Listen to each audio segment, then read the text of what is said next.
किरण लामटे, वरुण सरदेसाई, मीर कोटेचा, ज्योती गायकवाड, रोहित पवार, मनीषा चौधरी, हिरामन खोसकर, रईस शेख, चरण सिंग ठाकूर, बाबासाहेब देशमुख, मनोज जामसुदकर, अभिजित पाटील, आनंद नर, बाबाजी काळे, संजय दरेकर, अरुण खान, महेश सावंत, गजानन लवटे, प्रवीण स्वामी आहे ना. भास्कर जाधव घेतलं मी आधी, विसरले तुम्ही. अनेक सदस्यांनी काही लोकांची नावं राहिली असतील, परंतु या ठिकाणी सगळ्यांनीच 293 मध्ये अनेक मुद्दे या ठिकाणी मांडलेले आहेत. अध्यक्ष महोदय, गृहनिर्माण आणि नगरविकास विभागावर यामध्ये चर्चा झाली आहे आणि काही सत्ताधारी आणि विरोधी पक्षाकडून दोन्हीकडून, वडेट्टीवार साहेब आले आहे, दोन्हीकडून सूचना आल्या. मी सर्वच सदस्यांचे आभार मानतो आणि अधिवेशनाच्या सुरुवातीलाच आम्ही सांगितलं होतं की या ठिकाणी विरोधी पक्षाकडून उपस्थित केलेल्या सर्व प्रश्नांना शासनाच्या माध्यमातून उत्तरं दिली जातील. आणि भास्करराव, संख्या कमी असली तरी आम्ही कधी असं कुणाला कमी लेखत नाही. त्यामुळे तुम्ही प्रत्येक सदस्याने विचारलेला प्रश्न आमच्यासाठी महत्त्वाचा आहे आणि त्याला उत्तर देणं ही आमची जबाबदारी आहे. त्यामुळे मुद्द्यांकडे कुठलंही दुर्लक्ष करणार नाही. खरं म्हणजे सभागृहामध्ये विविध विषयांवर चर्चा होत असताना लोकांच्या प्रश्नांवर, समस्यांवर या ठिकाणी अभ्यासपूर्ण प्रश्न काही लोकांनी विचारले, पण काही लोकांनी फक्त म्हणजे सभागृहामध्ये आरोप प्रत्यारोप करण्याचं काम केलं तरीसुद्धा ठीक आहे.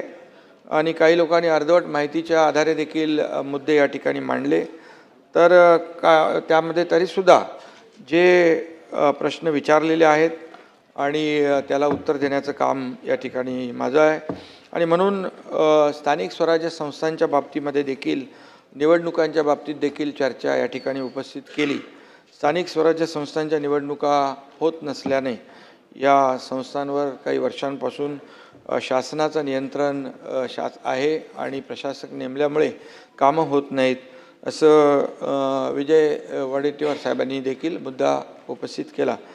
परंतु आपण या ठिकाणी राज्यघटना मानतो, संविधान मानतो आणि त्यामुळे या घटनेच्या चौकटीमध्ये राहून आपल्याला विजयराव काम करावं लागतं.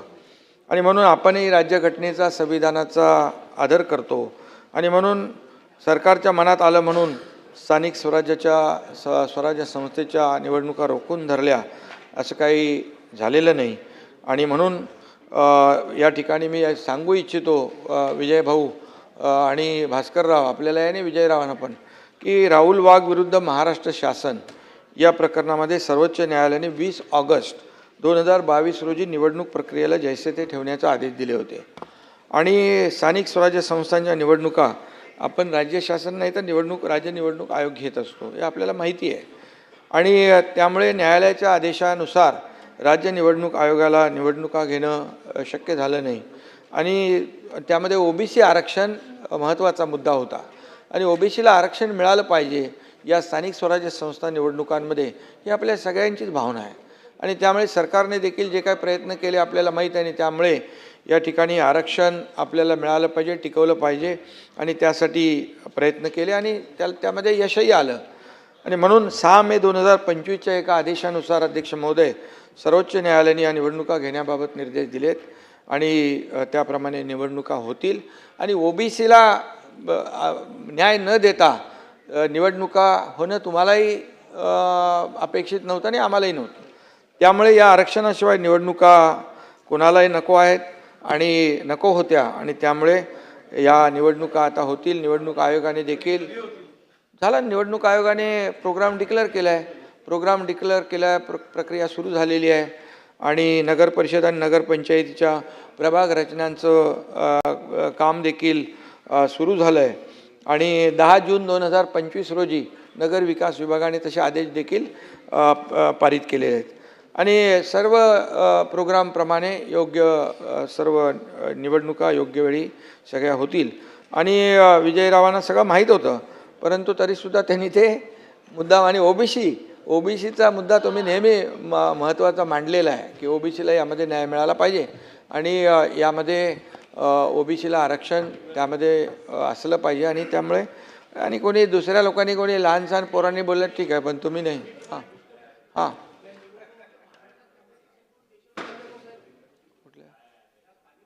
नाही, स्थानिक स्वराज्य संस्थांचा हा महाराष्ट्रातला विषय होता आणि आपल्या सुप्रीम कोर्टाने त्याला स्थगिती दिलेली आणि म्हणून विजयराव तुम्ही ज्येष्ठ सदस्य आहात आणि म्हणून निवडणुका झाल्या नसल्या तरी प्रशासक जे आहेत आपल्याला माहीत आहेत, प्रत्येक ठिकाणी नानाभाऊ प्रशासक काम करत होते आणि मला वाटतं आपण जर पाहिलं तर कामाची जी काय प्रगती आहे ती जर आपण जर त्याची माहिती घेतली तर कुठेही कुठलं काम थांबलेलं नाही आणि त्याप्रमाणे विकास प्रकल्पांची कामं देखील अध्यक्ष महोदय फास्ट ट्रॅकवर सुरू आहेत आणि म्हणून येत्या 4 महिन्यामध्ये निवडणुका घ्याव्यात असा आदेश आहे. त्याप्रमाणे आपला प्रोग्राम जाहीर झालेला आहे आणि त्याप्रमाणे पुढचं काम सुरू आहे. मुंबईच्या विकासाबाबत देखील अनेक जणांनी या ठिकाणी मुद्दे उपस्थित केले आहेत, परंतु खऱ्या अर्थाने मुंबईचा भास्करराव जे काय आता 2.5-3 वर्षामध्ये आपण खरं म्हणजे प्रामाणिकपणे असं छातीवर हात ठेवून सांगा की मुंबईमध्ये बदल होतो आहे, मुंबईचा मेकओव्हर होतो आहे. आपण मुंबईचं जे काय आज विकास आपण पाहतोय तो आपल्याला जाणवतो आहे कोस्टल रोड माध्यमातून किंवा मी ते काय डिटेलमध्ये बोलतो, परंतु जे काही काम झालं आहे त्या 2.5-3 वर्षामध्ये जे काम झालेलं आहे ते नक्की ॲक्सेप्ट केलं पाहिजे आणि म्हणून मुंबईकरांच्या जीवनामध्ये आमूलाग्र बदल घडले पाहिजे ही आमची भूमिका आहे सरकारची आणि त्याप्रमाणे आपण काम करतोय. खरं म्हणजे देशाच्या स्वातंत्र्यानंतर मुंबईची खऱ्या अर्थाने जे काही डेव्हलपमेंट आज आपण पाहतोय, विकास जो पाहतोय आपण आणि विकास जो पाहतोय तो आणि जो कायापालट होतोय तो खऱ्या अर्थाने हे आहे आणि त्यामुळे काही लोकांनी खूप टीकाही केली, परंतु आमच्यासाठी मुंबईकर फर्स्ट आहेत, मुंबईकर फर्स्ट आणि काही लोकांसाठी कॉन्ट्रॅक्टर फर्स्ट आहेत. त्यामुळे या ठिकाणी जी टीका केली आतापर्यंतच्या काळामध्ये जे काही केलं त्याची सगळी जंत्री माझ्याकडे आहे आणि म्हणून मुंबईला भास्करराव आपल्याला मोठं करायचं आहे. मुंबई आपल्याला रस्ते चांगले करतोय, आपण सुशोभित करतोय, सगळ्या गोष्टी आहेत. याला मी आपल्याला एवढंच सांगतो, मुख्यमंत्री मी झाल्यानंतर मी आणि देवेंद्रजींनी चेहलला बोलवल्यानंतर मी सांगितलं हे जे रस्ते आहेत हे दर पावसाळ्यामध्ये खड्ड्यांमध्ये प्रवास का करावा लागतो, का तुम्ही काँक्रीटचे रस्ते करत नाही. तर चेहल म्हणाले दरवर्षी आम्ही 50 किलोमीटर करतो. बोलो 50 किलोमीटर दरवर्षी करण्याचा काही नियम आहे का, काय तुम्हाला काय त्याचं बंधन आहे का. तर बोले नाही. मग आम्ही भास्करराव आदेश दिले 2 फेजमध्ये हे सगळे रस्ते झाले पाहिजे आणि आता पहिला फेज जवळपास या डिसेंबरपर्यंत म्हणजे पुढच्या डिसेंबरपर्यंत संपेल, दुसरा फेज पण डिसेंबर 27पर्यंत कंप्लीट होईल आणि आता जे 31 मे नंतर रस्त्याची कामं बंद केलीत आणि ती रस्ते जे सेफ स्टेजला आणून ठेवण्याचं देखील आदेश दिले. आपण कुठेही अपघात होऊ नये, खड्ड्यामुळे लोकांना त्रास होऊ नये, हे सगळी आपण काळजी घेतलेली आहे आणि यामध्ये आज आपण पाहतोय की जी रस्त्याची कामं काँक्रीटची होत आहेत, या काँक्रीटच्या रस्त्यांमुळे पुढचे 25-30 वर्ष रस्त्याला खड्डा दिसणार नाही आणि खड्डेमुक्त मुंबई झाल्याशिवाय राहणार नाही. आणि त्याचबरोबर MMRच्या आर्थिक आणि सर्वांगीण विकासासाठी MMRDA आणि MMRDAमध्ये मुंबई तेच काम करते. वर्ल्ड इकॉनॉमिक फोरममध्ये त्यांचा करार झाला. मुंबईला आपण या ठिकाणी ग्लोबल फिनटेक कॅपिटल करण्याचा जो काही मोदीजींनी इकडे भाषणामध्ये सांगितलं त्याची एक सुरुवात झालेली आहे आणि खऱ्या अर्थाने मुंबई जागतिक फायनान्शियल कॅपिटल आहे, त्यामुळे ती मुंबईप्रमाणेच असली पाहिजे आणि म्हणून मुंबईला इकॉनॉमिक हब करण्यासाठी नीती आयोगाबरोबर जी बैठक झाली भास्करराव त्यांनी म्हटलं की $1 ट्रिलियन तुमचं जे गोल आहे, मी पुढे जाऊन सांगतो म्हणाले की मुंबई आणि MMRमध्येच फक्त $1.5 ट्रिलियन पोटेन्शियल आहे आणि त्यामुळे त्याच्यावर देखील आपण काम सुरू केलेलं आहे. काही लोक नेहमी म्हणतात की मुंबई निवडणूक आले की मुंबई तोडणार, पण हे मुंबई तोडण्याचं काम नाही, मुंबई जोडण्याचं काम आम्ही करतो आहे आणि मुंबईला जगाशी जोडण्याचा प्रयत्न या ठिकाणी होतोय. हे आपलं मान्य केलं पाहिजे. हे समोर दिसतंय, समोर कामं दिसत आहेत. कोस्टल रोड असेल, अटल सेतू असेल, मेट्रो असेल, ह्या सगळ्या ज्या काही बाबी आहेत या आपल्या समोर आहेत. त्याच्या पार्श्वभूमीत इतिहासात मी जात नाही, कोणी बंद केल्या, कोणी काय केलं, कोणी थर्ड स्टेप घेतला. आम्ही त्याच्यामध्ये जेव्हा सरकार आल्यानंतर महायुतीचं ताबडतोब या ठिकाणी हे सर्व स्टे हटवले आणि त्याला कामाला चालना दिले. डबल मशिनरी लावली, डबल मॅनपॉवर लावायला सांगितली आणि काम जे वेगाने व्हायला पाहिजे ते आम्ही केलेलं आहे. आणि त्यामुळे मी आपल्याला सांगतो की राज्य सरकार प्रामाणिकपणे मुंबईसाठी जे काही करते आहे ते आपल्या समोर आहे. आणि म्हणून आगामी काळामध्ये अध्यक्ष महोदय मुंबईचं GDP देखील दुप्पट होणार आहे. आणि या सर्व प्रकल्पांमुळे, या सगळ्या योजनांमुळे मुंबई या ठिकाणी नक्कीच एक बदल झालेला आपल्याला दिसेल. आणि काही लोकांनी याच्यामध्ये म्हटले मराठी माणसासाठी काय केलं, मराठी माणसांना काय केलं, मराठी माणसांच्या नावाने आज गळे काढतायत. मी एवढंच सांगतो की गेल्या अनेक वर्षात मुंबईतला मराठी माणूस हा मुंबई बाहेर का फेकला गेला, मुंबई बाहेर का फेकला गेला, तो बदलापूर, वांगणी, इकडे अंबरनाथपर्यंत गेला, इकडे वसई, विरार, नाला सोपाऱ्यापर्यंत गेला. हे कुणामुळे गेला याचा विचार करण्याची गरज आहे, आत्मपरीक्षण करण्याची गरज आहे. आणि आपल्याला मी सांगतो, आम्ही आत्ता या ठिकाणी मुंबईसाठी अभ्युदयनगर, BDD नगर, खाणके बिल्डिंग, ही किती लोक आहेत, ही लोक मुंबईच्या बाहेर गेली. डेव्हलपर काम घेतलं, सोडून दिलं. 10, 15, 20 वर्ष त्यांनी काम सोडलं. गोरेगावमधली पत्राचाळीतली 672 लोकांची घरं हडप करून ती जमीन अमराठी बिल्डरला विकून तो बिल्डरही पळून गेला. की किती लोक, कोणी या करोडो रुपयांची माया गोळा केली, याचं देखील उत्तर देण्याची आवश्यकता आहे. BDD चाळीमध्ये अध्यक्ष महोदय 195 चाळीमध्ये 16,000 लोक मराठी माणसं राहतात. आणि तिथल्या मराठी माणसांचा आक्रोश इतके वर्ष कानी पडला नाही, हा माझा सवाल आहे. आणि म्हणून हजारो मराठी कुटुंबांना संक्रमण शिबिरामध्ये ठेवण्यात आलं. खुराड्यासारखी घरं आहेत, काय परिस्थिती आहे याची कधी कोणी विचार केला? आणि तिथं ज्या पद्धतीने मध्ये राहणारे लोक मराठी नाहीत का? आणि म्हणून ह्या सगळ्या ज्या काही बाबी आहेत ह्या पहिलं दुसऱ्याकडे बोट दाखवताना 3 बोटं आपल्याकडे असतात, हे देखील लक्षात ठेवलं पाहिजे. आणि म्हणून मी एवढंच आपल्याला सांगेन की या संदर्भामध्ये आम्ही जे आता सरकारने या रखडलेले प्रकल्प, SRAचे प्रकल्प, धोकादायक इमारतींचे प्रकल्प क्लस्टरमध्ये घेण्याचा निर्णय आम्ही घेतला.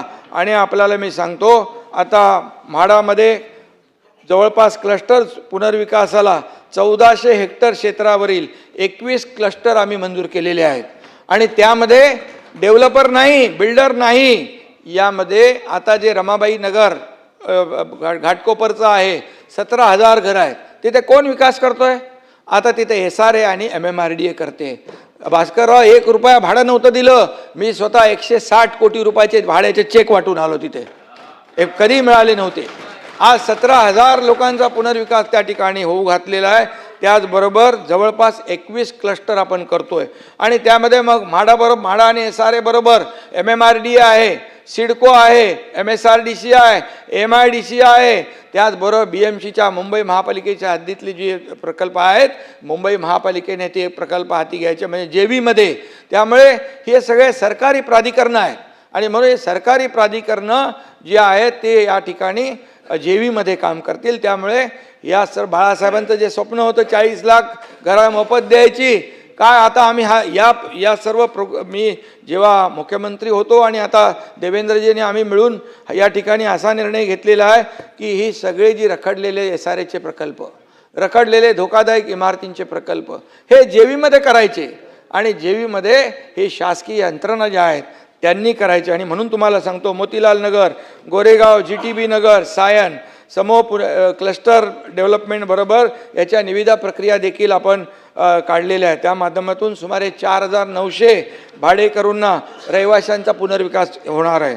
कामाठीपुरा, अभ्युदयनगर, काळा चौकी येथे समूह पुनर्विकासाच्या निविदा प्रक्रिया सुरू असून सप्टेंबर 2025 अखेर निविदा प्रक्रिया अंतिम करण्याचं नियोजित आहे. त्यामुळे 11,411 रहिवाशांना तिथं घरं मिळणार आहेत. आदर्श नगर, वरळी आणि वांद्रे रेक्लेमेशन येथे क्लस्टरच्या माध्यमातून 2010 रहिवासी आहेत, त्यांना देखील आपण निविदा प्रक्रिया त्याच्या हातात घेतलेली आहे. त्याचबरोबर वरळी, नायगाव आणि नामजोशी मार्ग येथे BDD चाळीचा पुनर्विकास प्रकल्प सुरू आहे. एकूण 15,600 रहिवासी तिथं राहत आहेत आणि त्यामुळे त्यापैकी वरळी येथे 556 सदनिकांचं वाटप 15/8/2025 रोजीपर्यंत करण्याचं नियोजित आहे. मी या तारखा पण मुद्दाम देतोय. आणि म्हणून एकूण सदनिकांपैकी 25% सदनिकांचं 3,989 या सदनिकांचं डिसेंबर 2025 पर्यंत आपण त्यांना घरं देण्याचं नियोजित करतोय.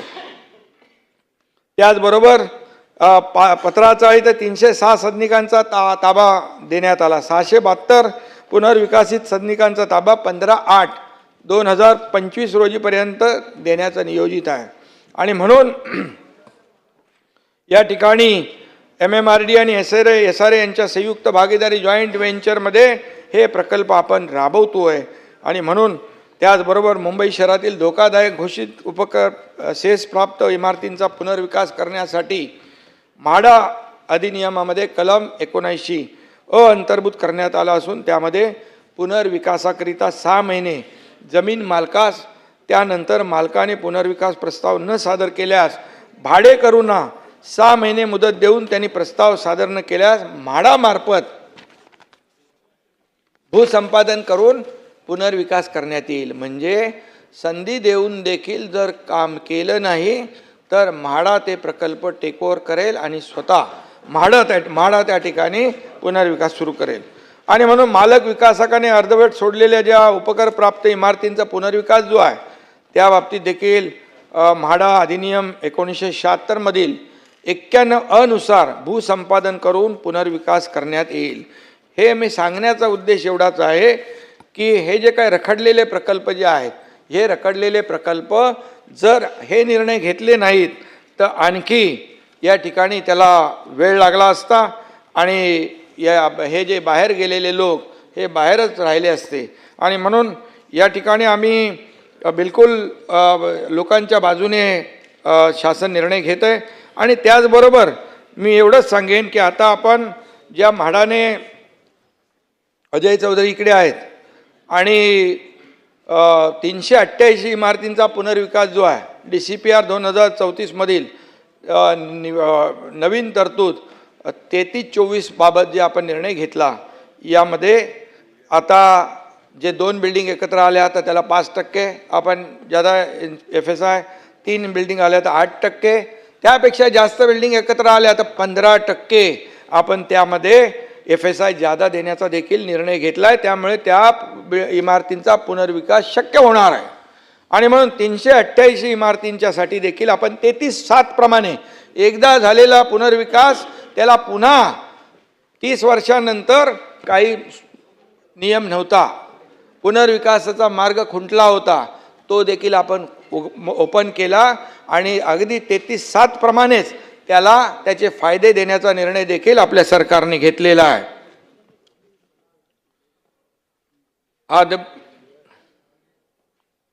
आणि त्याचबरोबर दिलीप लांडे देखील यांनी 2008 पासून रखडलेले जे प्रकल्प होते त्याला देखील मला वाटतं आपण त्याला चाव्या पण दिल्या ना. 3,200 घरांना चाव्या देखील किल्ल्या दिल्या आपण. त्यामुळे आपण हे सरकार जे आहे हे सरकार लोकांचं घरांचं स्वप्न पूर्ण करणारं सरकार आहे. मोदीजी देखील म्हणतात, आदरणीय प्रधानमंत्री, सर्वांसाठी घरं, हाऊसिंग फॉर ऑल, हे देखील ते धोरण जे घेतलेलं आहे भास्करराव, ते महाराष्ट्रामध्ये मोठ्या प्रमाणावर या ठिकाणी सगळ्यांना देतो एक एक करून. आणि म्हणून आज तुम्हाला सांगतो, त्याचबरोबर गिरणी कामगारांना देखील आता तुम्ही विषय काढला म्हणून मी सांगतो, गिरणी कामगारांच्या बाबतीमध्ये देखील आपली बैठक झाली. कालिदास कोळंबकर इकडे आहेत आणि सगळे आपले मुंबईतले आमदार आहेत आणि त्यामध्ये देखील गिरणी कामगारांचा विषय अतिशय महत्त्वाचा आहे. त्याला कधीही कोणी हात लावला नव्हता, पण आपल्या महायुतीच्या सरकारमध्ये जवळपास 13,000 घरं त्यांना देण्याचं आपण, त्या जवळपास 4-5 हजार घरं तर त्यांना आपण दिली चाव्या किल्ल्या देखील वाटल्या. आणि त्याचबरोबर मुंबई आणि MMRमध्ये त्यांना आता दूर जायचं नाही, पण त्यांनी सांगितलं मुंबईच्या लगत आम्हाला घरं पाहिजे. आता मुंबईच्या देखील SRA प्रकल्पामध्ये त्यांना एक आपण जादा इन्सेंटिव्ह देऊन, समजा 500 घरं बांधणार असतील तर त्यांनी 700 घरं बांधावी आणि 200 घरं त्या गिरणी कामगारांना ठेवावीत. धोकादायक इमारती क्लस्टरमध्ये देखील अशीच उपाययोजना आपण केली, जादा इन्सेंटिव्ह देऊन त्यांना जादाची घरं जी उरतील ती त्यांना द्यावी. त्याचबरोबर PAP आणि यासाठी आपण जे राखून ठेवतो त्यातला 1/3 हिस्सा देखील गिरणी कामगारांना मिळाला पाहिजे, हा देखील आपण निर्णय घेतला आहे. त्याचबरोबर पूर्वी रेंटल हाऊसिंग होतं, रेंटल हाऊसिंग नाही तर आता अफोर्डेबल हाऊसिंगच्या माध्यमातून आपण ती पुन्हा स्कीम सुरू करतो आणि त्यामधून देखील निर्माण होणारी घरं आपण गिरणी कामगारांना देणार आहोत. आतापर्यंत गिरणी कामगारांच्या बाबतीमध्ये फक्त लोकांनी आंदोलनं केली, आंदोलनं करायला लावली, परंतु आम्ही प्रत्यक्ष त्यांना घरं दिली, किल्ल्या दिल्या. आणि आता 1 लाख लोकांचा ॲपच्या माध्यमातून आम्ही सर्वे केला. आतापर्यंत अशा प्रकारचा सर्वे कुणी केला नव्हता, तो सर्वे देखील केला आणि त्याचा अधिकार जो आहे तो आम्ही त्याची जे गिरणी कामगार, पात्र गिरणी कामगार या ठिकाणी किती लोक आहेत याची नोंद केलेली आहे. आणि म्हणून गिरणी कामगारांना देखील हे सरकार घरं दिल्याशिवाय राहणार नाही. वेगवेगळ्या माध्यमातून जवळ म्हणजे मुंबईमध्ये आणि मुंबई लगत ज्या ज्या ठिकाणी घरं निर्माण होतील, निर्माण करण्याचं आम्ही जे काही धोरण हे केलेलं आहे त्याला जादा इन्सेंटिव्ह देऊन, जादा FSI देऊन, अफोर्डेबल हाऊसिंगमध्ये ह्या सगळ्या गोष्टी ज्या आहेत या सगळ्या गोष्टी आपण या ठिकाणी करतो आहे. आणि म्हणून यामध्ये संजय गांधी राष्ट्रीय उद्यानातील देखील काही अतिक्रमणधारकांच्या पुनर्वसनाबाबतीमध्ये देखील या ठिकाणी प्रश्न विचारला होता. यामध्ये आदिवासी कुटुंब 2000 आहेत, आदिवासी कुटुंब 2000 आहेत आणि त्यांना देखील 93 एकर शासनाची जमीन आहे, त्या ठिकाणी आपण त्यांचं पुनर्वसन करण्याचा निर्णय घेतला आहे. त्याचबरोबर त्यांच्या आदिवासी कल्चरप्रमाणे ती घरं बांधली जातील, त्यांना टॉवरमध्ये ते राहू शकत नाही आणि त्यामुळे त्यांच्याप्रमाणे आपण ती घरं देतो. त्याचबरोबर 25,000 जी घरं आहेत त्यांना देखील त्या आजूबाजूलाच या ठिकाणी 5 किलोमीटरच्या आतमध्ये त्यांना बाहेर जास्ती दूर जावं लागू नये म्हणून त्यासाठी देखील आपण त्यांच्यासाठी देखील एक योजना आपण आखलेली आहे. त्यामुळे एकतर संजय गांधी नॅशनल पार्कमध्ये जे अतिक्रमण आहे ते निघेल, जंगल जे आहे ते मोकळं होईल आणि त्यांचा देखील पुनर्विकास होईल. आणि म्हणून निसर्गाचं देखील जे काय जो संरक्षण आहे, पर्यावरणाचं रक्षण आहे, फक्त बोलून नाही तर आम्ही करून दाखवतो आहे. आणि म्हणून ह्या सगळ्या भास्करराव जे मी बोलतो आहे त्याचा निर्णय घेतलेला आहे, नियोजन केलेलं आहे. आणि म्हणूनच मी आपल्याला सांगतो की मला याच्यामध्ये टीका टिप्पणी करण्यामध्ये स्वारस्य नाही आहे, यांना घरं देण्यामध्ये स्वारस्य आहे. आणि म्हणून त्याचबरोबर NDZचा जो एक काही विषय काढला होता, NDZमध्ये देखील आपण कोणी म्हणाला खूप FSI देणार आहेत, तर मी या ठिकाणी सांगू इच्छितो अध्यक्ष महोदय, ग्लोबल एक FSI आपण ठेवलेला आहे आणि त्यामध्ये पण जे कोण ज्या हाताला रोजगार मिळेल, IT, ITES यासाठी आपण त्यामध्ये एक ग्लोबल FSI करतोय. आणि त्याचबरोबर तिथं जे काही नैसर्गिक सगळं जे काही आहे, मँग्रोव आहे, पाणतळ आहे, वॉटर बॉडीज आहेत, नॅचरल एरिया आहे, हा सगळा प्रोटेक्ट करणार आणि तो नॅचरल एरिया म्हणून तो डिक्लेअर करणार आणि त्यानंतरच या ठिकाणी आपण हे करतोय. आणि त्यामुळे NDZमध्ये काही जे काही स्लम आहेत आणि झोपडपट्ट्या आहेत आणि अनेक वर्षापासून NDZमध्ये झोपडपट्टीधारक राहत आहेत, त्यांचा पुनर्विकास देखील या ठिकाणी SDZच्या माध्यमातून या ठिकाणी करता येईल. आणि म्हणून त्याला देखील चालना मिळेल. त्यांचा रखडलेला जो पुनर्विकास आहे, हा रखडलेला पुनर्विकास देखील या ठिकाणी मार्गी लागेल. त्याचबरोबर हा एक विषय निघाला 1/3चा कापड गिरण्यांच्या जागेचा. भास्करराव, हा निर्णय 2003ला झालेला आहे, 2003ला झाला आहे. आणि म्हणून तरीसुद्धा या ठिकाणी आपण जुन्या इमारती आणि चाळी ज्या होत्या त्या चाळीचा पुनर्विकास याला प्रोत्साहन देण्याच्या अनुषंगाने अधिनियम 35(7) मध्ये नियमावलीच्या धर्तीवर, अन्य नियमावलीच्या धर्तीवर आपण सुधारणा करण्याचा निर्णय शासनाने घेतलेला आहे.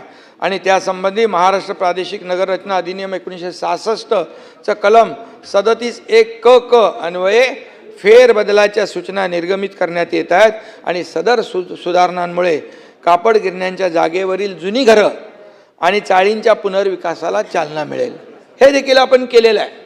आणि म्हणून गिरणी काही म्हणजे आपण गिरणी कामगारांना, सर्व गिरणी कामगारांना सामावून, पात्र गिरणी कामगारांना सामावून कसं घेता येईल याचा सगळा पूर्णपणे प्लॅनिंग केलेला आहे. आणि म्हणून या ठिकाणी आपल्याला मी सांगतो, त्याचबरोबर मुंबई महापालिकेच्या हद्दीमध्ये ज्या झोपडपट्ट्या आहेत, NTCच्या चाळी याच्यात घेतल्यात, आपण घेतलेल्या आहेत. आणि त्यामुळे या सगळ्या जे काय आहेत त्यामध्ये देखील 64 झोपडपट्टी पुनर्वसन योजनाखाली राबविण्यासाठी मुंबई महापालिकेला आपण प्राधिकृत केलेलं आहे. त्यांच्या हद्दीतल्या ज्या काही झोपडपट्ट्या आहेत त्या त्यांनी या ठिकाणी महाराष्ट्र प्रादेशिक नगर रचना अधिनियम 1966चे कलम 154(1) अन्वये त्यांना आपण 28/3/2025 रोजी निर्देश निर्गमित केलेले आहेत. त्यामुळे मुंबई महापालिकेत देखील, मुंबई महापालिकेच्या हद्दीतल्या स्लम आहेत त्याचा देखील विकास होईल. आणि त्याचबरोबर नवीन गृहनिर्माण धोरण आपण आणलं. नवीन गृहनिर्माण धोरणामध्ये परवडणारी घरं, परवडणारी भाड्याची घरं, त्याचबरोबर नोकरदार महिलांसाठी घरं, स्टुडंट हॉस्टेल, या ठिकाणी गिरणी कामगार त्याच्यात देखील आपण घेतलेला आहे. आपण डबेवाला मुंबईतला त्याचाही विचार करतोय नवीन गृहनिर्माण धोरणामध्ये. हे सर्वसामान्य लोक आहेत. या सर्वसामान्य लोकांना मुंबईमध्ये घरं घेणं शक्य होत नाही आणि म्हणून त्यांचा देखील विचार आपण नवीन गृहनिर्माण धोरणामध्ये घेतलेला आहे. आणि त्यामध्ये हे सगळं जे आहे आपण त्यात सगळे म्हणजे जे मी आता म्हणालो, जे इथं घरं मिळत नाहीत म्हणून काही लोक दुसरीकडे जातात. आणि म्हणूनच मुंबईमध्ये मुंबईकर, मराठी माणूस हा राहिला पाहिजे यासाठी ह्या सर्व योजनांचं काम आपण करतो आहे. आणि म्हणून नवीन गृहनिर्माण धोरणामध्ये नवीन जी पॉलिसी आपण केलेली आहे या पॉलिसीमध्ये अनेक आपण बदल केलेले आहेत. त्याचबरोबर संरक्षण विभागाच्या जागेवर देखील जे काही घरं आहेत, स्लम आहेत, या बाबतीत देखील मी आपल्याला सांगतो की 27/2/2023 आणि 19/5/2023 संरक्षण मंत्र्यांना मी स्वतः मुख्यमंत्री असताना पत्रव्यवहार केलेला आहे. मी त्यांच्याशी स्वतः बोललेलो आहे. आणि त्याचबरोबर या ठिकाणी जे काही अडथळे येत आहेत, आता ते प्रकरण हायकोर्टातून सुप्रीम कोर्टात गेलेलं आहे. सुप्रीम कोर्टामध्ये देखील आपण त्यासाठी शासन आपल्या ह्या सर्व केसमध्ये आपल्या बाजूने निकाल लागण्यासाठी प्रयत्न करते. आणि त्याचबरोबर संरक्षण मंत्री राजनाथ सिंग साहेबांना देखील पुन्हा मुख्यमंत्री आणि आम्ही त्यांना विनंती करू आणि या सर्व पुनर्विकासामध्ये येणारे जे अडथळे आहेत हे अडथळे देखील दूर करण्याचं काम करू.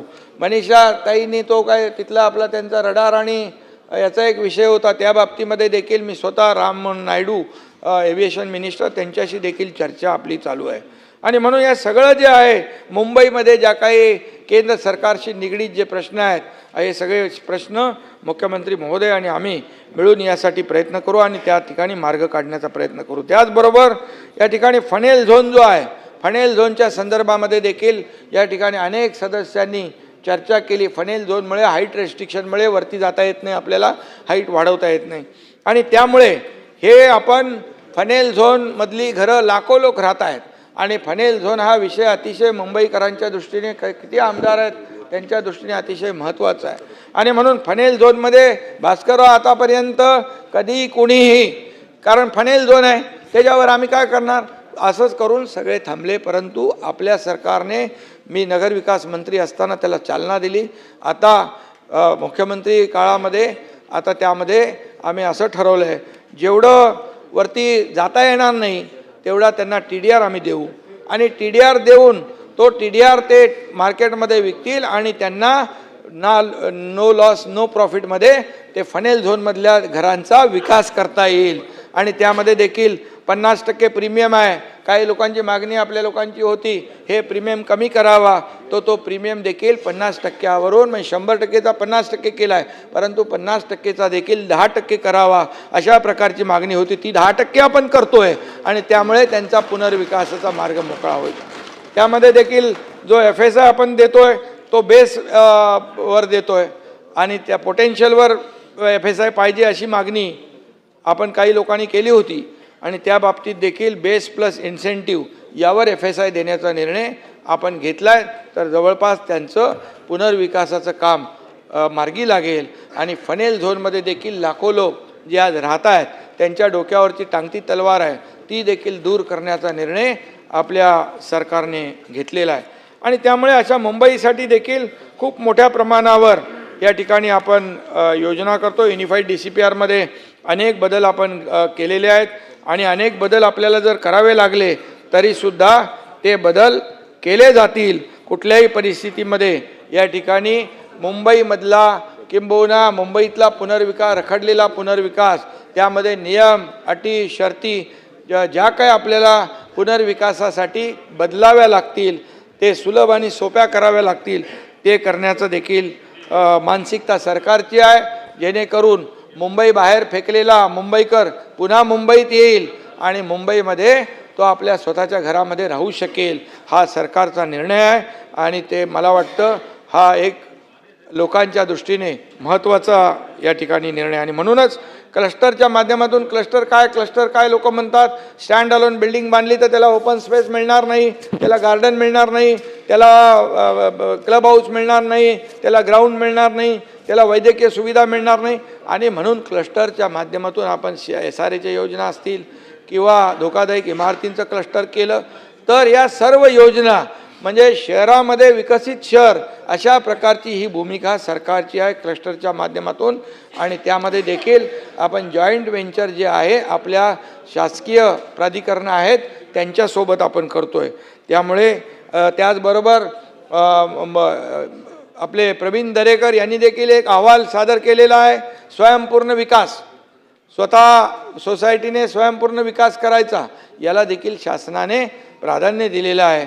आणि त्यामध्ये देखील छोट्या ज्या इमारती आहेत त्या स्वयंपूर्ण विकासामध्ये विकसित होतील आणि ज्यांची घरं छोटी आहेत त्यांना मोठं क्षेत्रफळ मिळेल आणि त्याला देखील चालना देण्याचं काम सरकारने केलेलं आहे.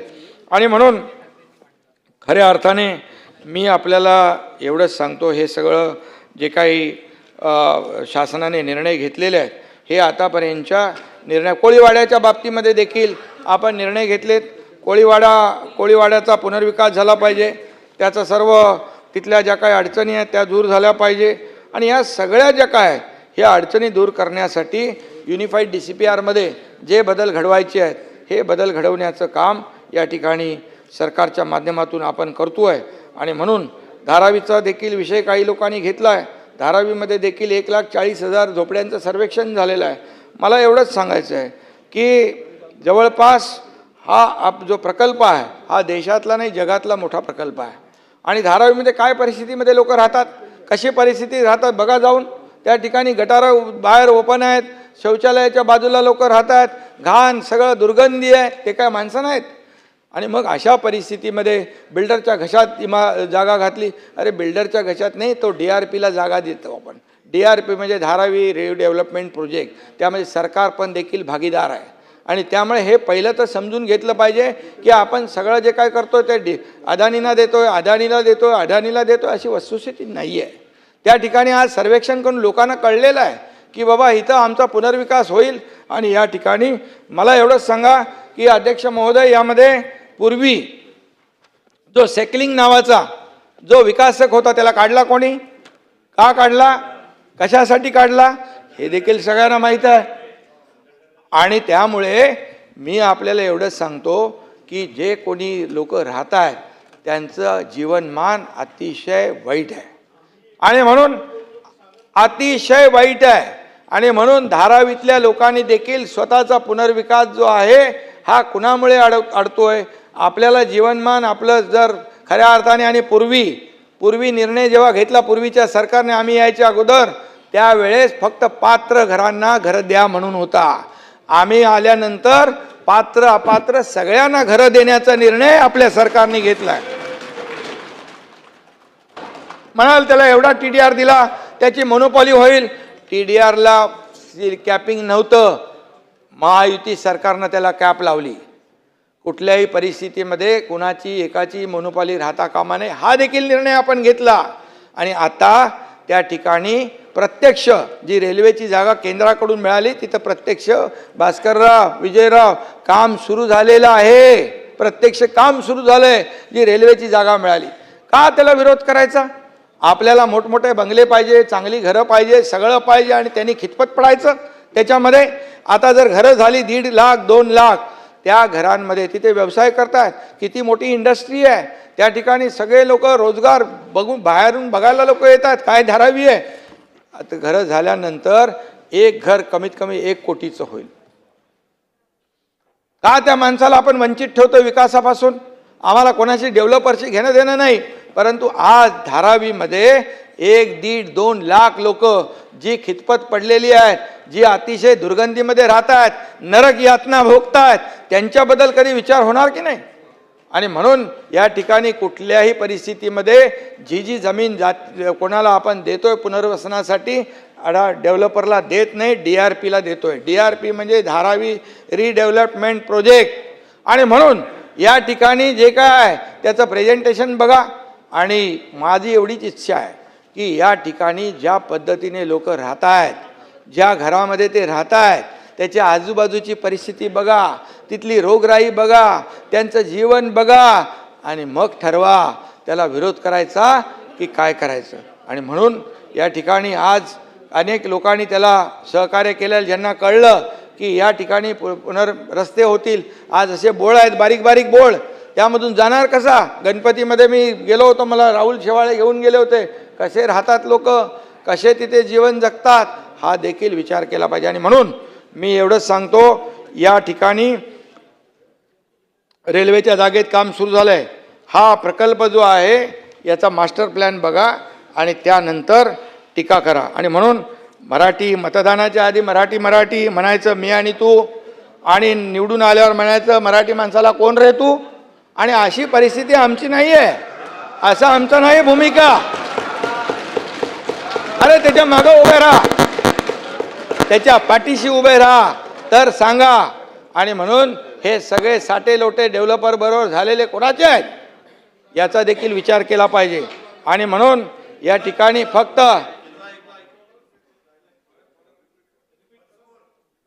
एकदाच होतं ते, एवढं आवडला। आणि म्हणून एक आकाशवाणी एकदा होते आणि भरपूर बाकी आहे, त्यामुळे खऱ्या अर्थाने काय फक्त स्वार्थाचा झेंडा आणि सत्तेचा अजेंडा राबवायचा एवढंच माहीत आहे। एवढं विजयराव तुमच्याबद्दल मी बोलत नाही, तुम्हाला मुद्दाम मी सांगतो की तुम्ही समजदार आहात। स्वयं पोरं बोलली तर समजू शकतो, पण तुम्ही एवढं विरोधी पक्षनेता मंत्री सगळे राहिलेले आहात आणि म्हणून खोटे नाटे आरोप करणं हे सोडून दिले पाहिजे। अरे विकासाला चालना द्या, काय विकास विरोधी सगळे निर्णय घेणारे कोण? काय सगळं आम्ही सरकारमध्ये यायच्या अगोदर काय होतं, मुंबईमध्ये महाराष्ट्रामध्ये सगळं ठप्प होतं, सगळे प्रकल्प बंद होते, कारशेड बंद होता, सगळे रस्ते बंद होते, बाळासाहेब ठाकरे आपला दवाखाना आम्ही केला, सगळं काय होतं। आणि ह्याला हे तुम्हाला दिसतंय डोळ्यांनी समोर, आणि म्हणून मी बोलतोय जे केलं आम्ही। आणि त्याचबरोबर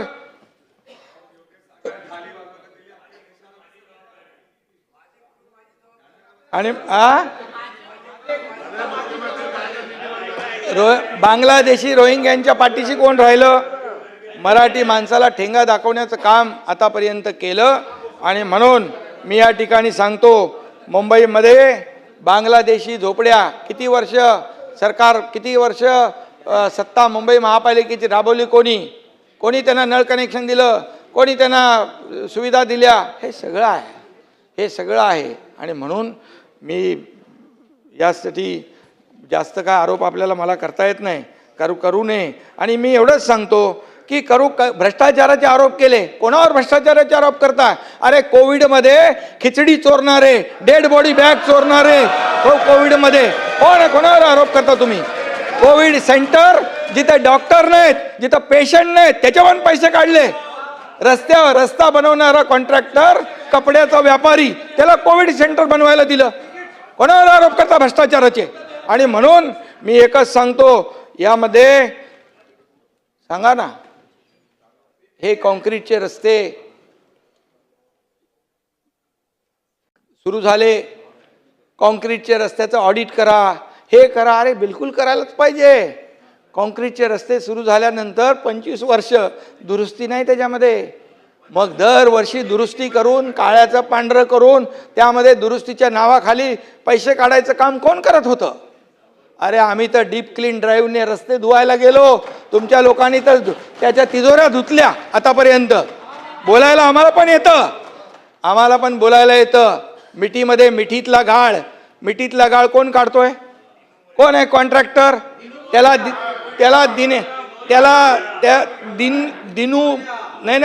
दिनू मोरे नाही दिसला, मराठी माणूस नाही दिसला, दिनू मोरिया दिसला. आता त्या मोर्याने तोंड उघडलं तर कितीतरी लोकांचा मोर्या होईल.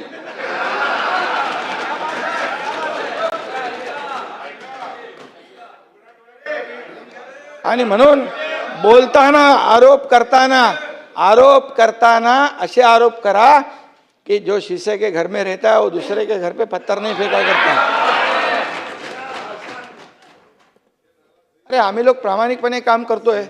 तुम्हाला सांगतो, कॉन्क्रीटचे रस्ते कधी बघायला मिळाले असते का? आज हा कोस्टल रोड सुरुवात केली BMCने, पण कोस्टल रोडला फास्ट कंप्लीट कोणी केला? अटल सेतू आता जातो ना नव्या मुंबईमध्ये आपण, किती मिनिटामध्ये? 15 ते 20 मिनिटामध्ये. हे सगळं आहे ना, हे सगळ्या गोष्टी आहेत. आणि म्हणून मी एवढंच सांगतो की या सगळ्यामध्ये पैसे घेण्याचं काम, भ्रष्टाचार करण्याचं काम हे सगळं आहे. मला त्याच्याशी म्हणजे ह्याच्यामध्ये जायचं नाही, परंतु एवढंच आहे की जेव्हा तुम्ही भ्रष्टाचाराचा आरोप करता, त्या आरोप करताना आत्मपरीक्षण करण्याची आवश्यकता आहे. सगळे ऍक्टर दुन्यू मोरिया. कॉन्ट्रॅक्टर कोण तेही बघा, शोधा. टेंडर करून मुंबईला विकणारा वेंडर कोण ते पण सांगा, कोण आहे? सगळे बघा, यादी काढा, मग मराठी माणसाच्या बद्दल बोला. आणि मग मराठी माणसासाठी आम्ही काय केलं ते मगाशी आम्ही तुम्हाला सांगितलं.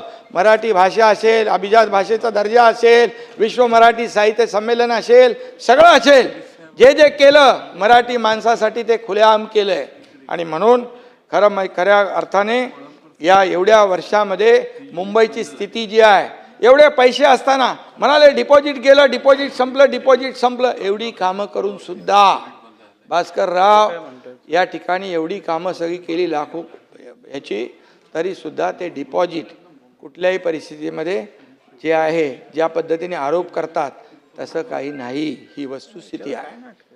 आणि मग आरोप करून टाकायचे. त्याला महापालिका आयुक्तांनी देखील पत्रकार परिषद घेऊन उत्तर दिलेलं आहे. आणि म्हणून मी आपल्याला एवढंच सांगतो की या सर्व ज्या आहेत, मगाशी योजना आपल्याला मी सांगितल्या, कुठल्या योजना आपण सुरू केलेल्या आहेत. SRAच्या योजना, म्हाडाच्या योजना, बंद पडलेल्या योजना कोणी सुरू केल्या. इथं जितेंद्र आव्हाड आले. आता जितेंद्र आव्हाड मंत्री होते, त्यांना विचारा, ते नगर विकास खातं माझ्याकडे होतं. जेव्हा यायचे फाईल घेऊन मी सही करायचो की नाही, ताबडतोब उभ्या सही करायचो. आणि त्याचबरोबर अरे पॉझिटिव्ह घेतलं ना, त्याचबरोबर हो तुमची त्याचबरोबर मी आव्हाड साहेब तुमची स्तुती घ्यायला नाव घेतलं बसा.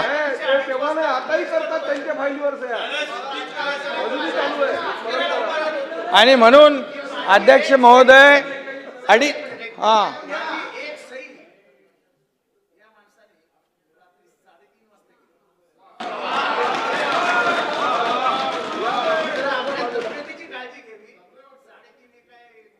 करण्याची वेळ नाही, बरं, पण 3:30 करावं लागेल. अध्यक्ष महोदय, रात्री 3:30 म्हणत नाही, पहाटे 3:30 म्हणतो.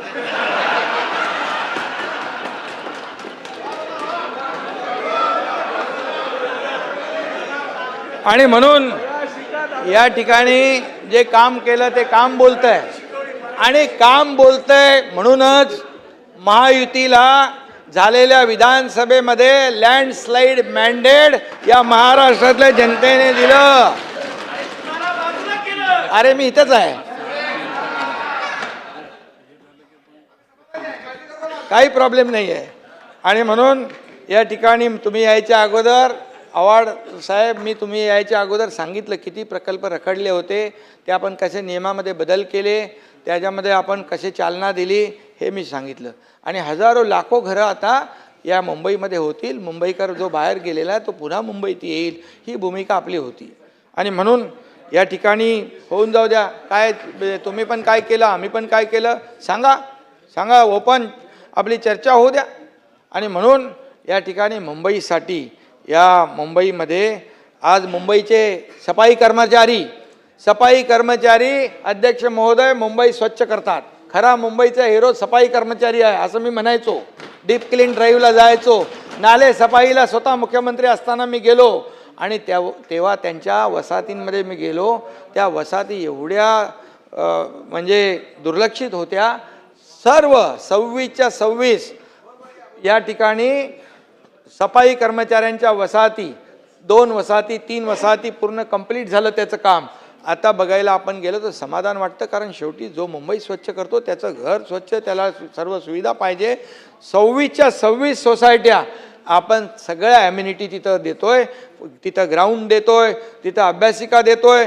बाळासाहेब ठाकरे आपला दवाखाना देतोय, सगळं देतोय. बाळासाहेब ठाकरे आपला दवाखाना आपण सुरू केला मुंबईमध्ये 250-300 ठिकाणी झाला ना असलम. आणि दुसरी गोष्ट, तिथं जे काही औषधं वगैरे आहेत, आता मला या ठिकाणी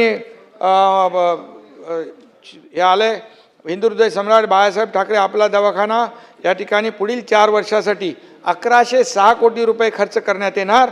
आणि त्याला बेसिक आणि ॲडव्हान्स अशा टेस्ट देखील त्याच्यामध्ये केल्या जातील. आणि म्हणून हे सगळं जे आहे, हे सगळं मुंबईच्या खड्ड्यांच्या तक्रारीचं ऑनलाईन पोर्टल कार्यान्वित केलेलं आहे. आणि खड्डे तपासणीसाठी IIT मुंबई यांच्याबरोबर भास्करराव करार केलेला आहे, IIT मुंबईबरोबर. म्हणजे निकृष्ट दर्जाचं काम कोणालाही करता येणार नाही. आणि म्हणून मी अध्यक्ष महोदय, या खऱ्या अर्थाने या सफाई कर्मचाऱ्यांच्या वसाहती देखील चांगल्या झाल्या पाहिजे यासाठी आपण काम सुरू केलेलं आहे. एवढंच नाही तर त्यांच्या मुलांसाठी आपण योजना सुरू केली. त्यांना उच्च शिक्षण घ्यायचं असेल, परदेशी जाऊन शिक्षण घ्यायचं असेल तरीसुद्धा मुंबई महापालिकेने एक योजना सुरू केली. सफाई कर्मचाऱ्याच्या मुलांनी काय सफाईच करावी असं काही नाही आहे. आणि म्हणून ती देखील योजना आपण करून घेतली. ही योजना सुरू करणं हे पहिल्यांदा महाराष्ट्राच्या इतिहासामध्ये होतं आहे. आणि म्हणून याबरोबर रस्ते जाऊ द्या, स्वच्छता जाऊ द्या, STPचे प्लॅन्ट आत्तापर्यंत 15-20 वर्षामध्ये मुंबई महापालिकेचा एकही STP प्लॅन्ट नाही. असलम आहे का? आता होतोय म्हणजे कोणी केलं आहे. आणि म्हणून या ठिकाणी STPचं प्लॅन्ट नसल्यामुळे पूर्ण काळं प्रदूषित पाणी आपण समुद्रात सोडतोय. समुद्र पूर्ण प्रदूषित होतोय. आता STP आपण प्लॅन्ट सुरू केल्यामुळे या ठिकाणी समुद्रातलं प्रदूषण कमी होईल, पाणी निळं क्षार होईल, लोकांना त्याचा फायदा घेता येईल. का नाही केलं हे सगळं करण्याच्या गोष्टी होत्या. आणि म्हणून गेल्या 25 वर्ष 20 वर्ष जे काय सोन्याची अंडी देणारी कोंबडी असं समजून काही लोकांनी काम केलं, हे दुर्दैव आहे. आणि म्हणून हे दुर्दैव आहे. आणि म्हणून या ठिकाणी मी एवढंच सांगेन की मुंबई आहे आणि ही मुंबई राज्याची आणि देशाची खऱ्या अर्थाने आर्थिक राजधानी आहे. आणि म्हणून मुंबई आपल्याला मिळाली. आज बघा, आज तिथे बघा वरून जाताना ते सी लिंकवर कुठे परदेशात आलोय का असं भास होतो. सगळं आपण जे बनवलं तिकडं स्ट्रक्चर, इन्फ्रास्ट्रक्चर, आज त्याला खऱ्या अर्थाने दाद द्यायला लागेल. आणि म्हणून हे सगळं जे केलं आहे वनतड तर झालं आपलं. आणि गिरणी कामगार देखील या ठिकाणी गिरणी कामगारांच्या बाबतीत देखील आपण निर्णय घेतोय. त्याचबरोबर या सर्व गिरणी कामगारांच्या बद्दल आतापर्यंत कोणी म्हणजे जे प्रयत्न करायला पाहिजे होते ते प्रयत्न झाले नाही दुर्दैवाने, पण ते आपण आता करतोय. आणि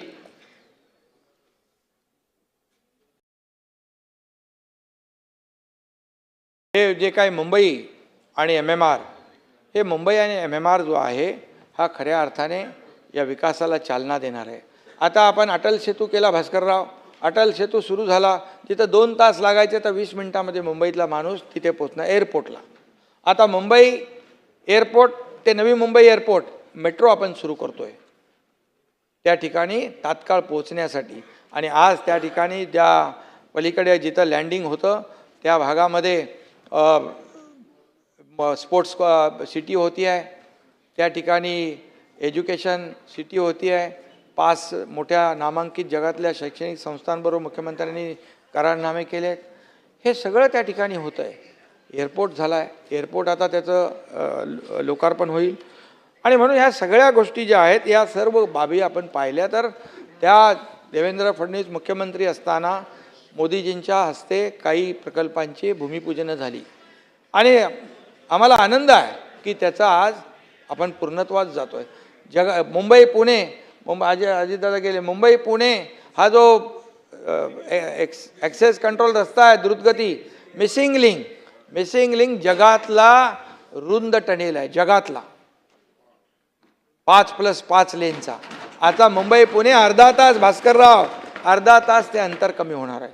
प्रदूषण कमी होईल, इंधन वाचेल, दर महिन्याला 1 कोटी रुपयाचं इंधन वाचणार आहे. आणि हे सगळं जे आहे हे सगळं जे काही विकासाचं काम आपण करतोय आणि म्हणूनच या परवडणाऱ्या घरांसाठी देखील मी मगाशी म्हणालो की त्यासाठी देखील आपण काम करतोय. आणि त्याचबरोबर मुंबईतल्या लोकांना या टोल नाक्यावर थांबायला लागायचं, टोल नाके देखील आपण फ्री केले. टोल नाक्यावरचा देखील आपण लाईट गाड्यांसाठी हलक्या वाहनांसाठी टोल मुक्त केलं. हे मुंबईसाठी केलं आहे आपण. आणि म्हणून आज या ठिकाणी अनेक मुद्द्यांवर अनेक लोकांनी चर्चा केलेली आहे. त्यामध्ये मी त्याला उत्तर दिलेलं आहे. आणि काही लोकांची यामध्ये संरक्षण आस्थापनाच्या बाबतीमध्ये रेल्वेच्या ज्या जागा आहेत त्या रेल्वेच्या जागांसंदर्भात देखील प्रत्येक वेळेला नोटिसा येतात. त्यांच्याशी आमचा पाठपुरावा सुरू आहे की रेल्वे आणि महापालिका राज्य शासन एकत्र येऊन या पुनर्विकास झाला पाहिजे. त्यांना देखील मोकळी जागा मिळेल, पुनर्विकास देखील होईल, होणारे अपघात देखील टळतील. ह्या सगळ्या गोष्टी आपल्या डिफेन्सची जागा आहे, या डिफेन्सच्या जागेमध्ये साठी देखील आपण ज्या केंद्र सरकारच्या जागा आहेत या संदर्भात BPTच्या बाबतीमध्ये देखील जे मुख्यमंत्री आणि आमचा पाठपुरावा सुरू आहे आणि नक्की त्यामध्ये देखील यश मिळेल. आणि जे काही युनिफाईड DCPRमध्ये आणखी आपल्याला काही बदल करावे लागतील ते देखील या ठिकाणी आपण करू, जेणेकरून मुंबई आणि MMRमध्ये किंबहुना राज्य फेरीवाल्याच्या बाबतीमध्ये देखील काही लोकांनी प्रश्न उपस्थित केले होते. मुंबईतल्या 1 लाख फेरीवाल्यांचं सर्वेक्षण करण्यात आलेलं आहे. 30,000 पात्र ठरलेले आहेत. त्यामध्ये देखील उच्च न्यायालयाकडे प्रकरण होतं, सुप्रीम कोर्टात गेले, सुप्रीम कोर्टाने पुन्हा उच्च न्यायालयाकडे वर्ग केलेला आहे. आणि ते स्थगिती उठल्यावर कमिटी स्थापन फेरीवाला झोन आणि नॉन फेरीवाला झोन देखील ठरवला जाईल. आणि म्हणून या ठिकाणी फुटपाथचा जो काही आणि जिथं एकदा फेरीवाला झोन झाला की त्या बाकी फुटपाथवरच्या फेरीवाल्यांना कुठेही लोकांना फुटपाथ हा चालायलाच वापरायला मिळाला पाहिजे ही भूमिका देखील सरकारची आहे. आणि ते कोर्टाचा निकाल लागल्यानंतर त्याला देखील ताबडतोब करू. बेस्टची भाडव्यवहारच्या बाबतीमध्ये देखील यामध्ये काही प्रश्न उपस्थित केले. यापूर्वी बेस्टचं रोजचं उत्पन्न 1.9 कोटी होतं, ते आता वाढून दररोज 2,73,00,000 झालेलं आहे. आणि 10 वर्ष ती काय भाडेवाढ केली नव्हती. आणि म्हणून या दररोज सुमारे 24 लाख प्रवासी या बसमधून प्रवास करतायत. आणि म्हणून या ठिकाणी त्यांना देखील जे काही सुविधा द्यायच्या त्यांना एक कुठली पब्लिक ट्रान्सपोर्ट फायद्यामध्ये नसतो, तो लॉसमध्येच असतो. ST असेल किंवा बेस्ट असेल, महापालिका राज्य शासन त्यांना वेळोवेळी मदत करते आहे. आणि म्हणूनच मी आपल्याला एवढंच सांगतो की सत्ताधाऱ्यांवर हे सगळं डेव्हलपमेंटचं आता मी आता काय एवढं आपण विकास केलेला आहे, लोकाभिमुख कल्याणकारी योजना केल्या आहेत, त्याची पोचपावती झालेल्या विधानसभेच्या निवडणुका मिळाली आहे. त्यामुळे सगळ्या योजना आणि सगळा विकास सांगता येणार नाही, त्याला खूप वेळ लागेल. पण एवढंच सांगतो मी की झालेला विकास हा आपल्या समोर आहे, केलेल्या योजना घेतलेले निर्णय आपल्या समोर आहेत. आणि कुठल्याही परिस्थितीमध्ये ज्या योजना आम्ही सुरू केलेल्या आहेत या टप्प्याटप्प्याने आपण भास्करराव पुढे नेणार आहोत बिलकुल.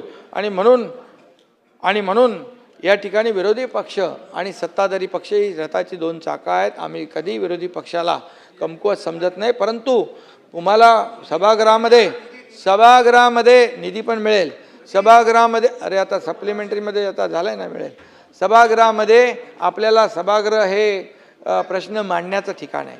पण विरोधी पक्षाला फक्त पायऱ्यांवरच आंदोलन करायचं शौक असतो. पण माझं आपल्याला सांगणं आहे, या सभागृहामध्ये या प्रत्येक प्रश्नाला वाचा फोडा, त्याला उत्तर द्यायला आम्ही तयार आहोत. शासनाकडे सर्व उत्तर आहेत. तेवढ्यात हिंमत लागते मग काय. आणि म्हणून जे काय केलेलं आहे, जे काय झालेलं आहे, हे याचं देखील आत्मपरीक्षण केलं पाहिजे. आणि आम्ही जे केलं आहे ते खुलेआम आम्ही केलेलं दाखवतोय, सांगतो आणि करतो, बघतो, पाहतो नाही, आम्ही करतोच.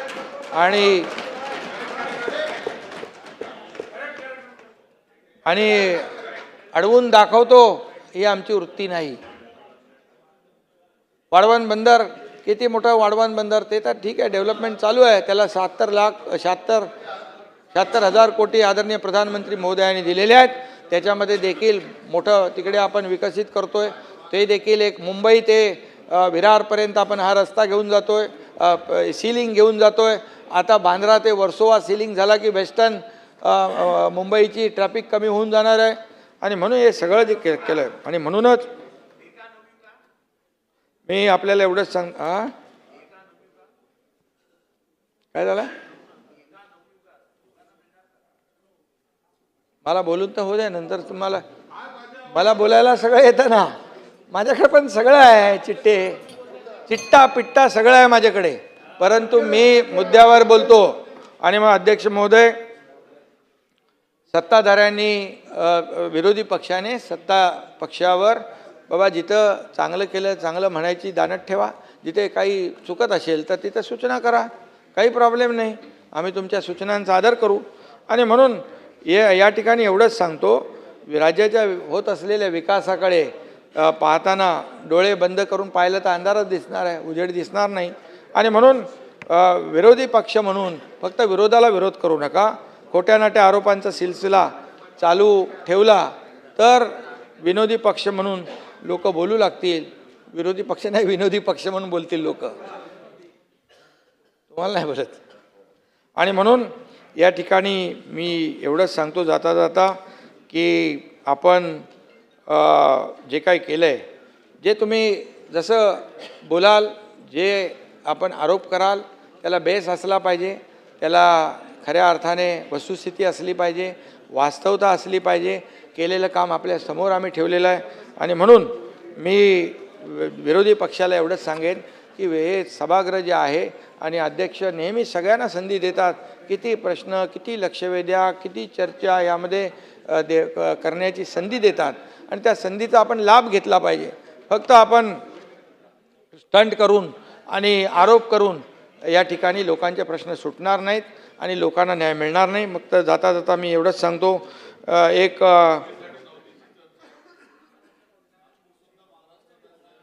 नागपूरचं पण आहे ना, नागपूर डबल डेकर केली ना, हो डबल डेकर केली नागपूर.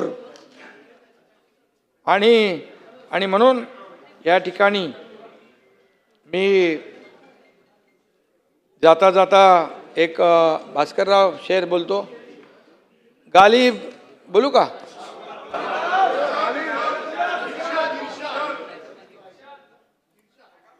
इर्शाद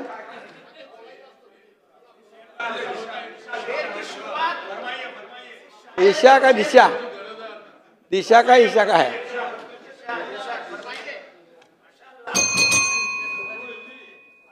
गालिब ता उम्र ये भूल करता रहा, गालिब ता उम्र ये भूल करता रहा, धूल चेहरे पर थी आईना साफ करता रहा.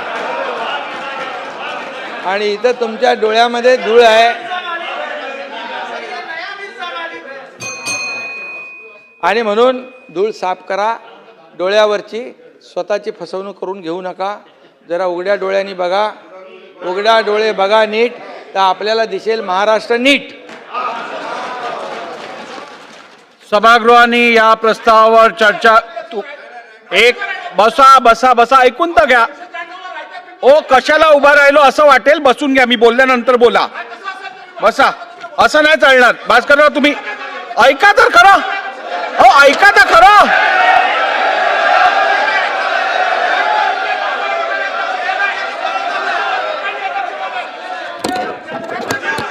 बसाल का?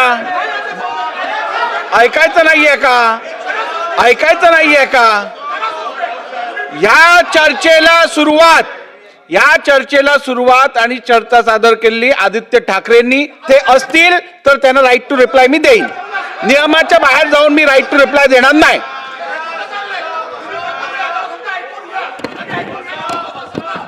एक मिनिट ऐका.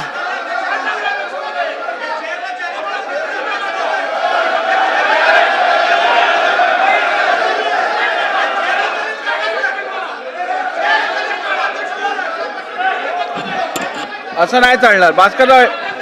ठीक आहे एक मिनिट.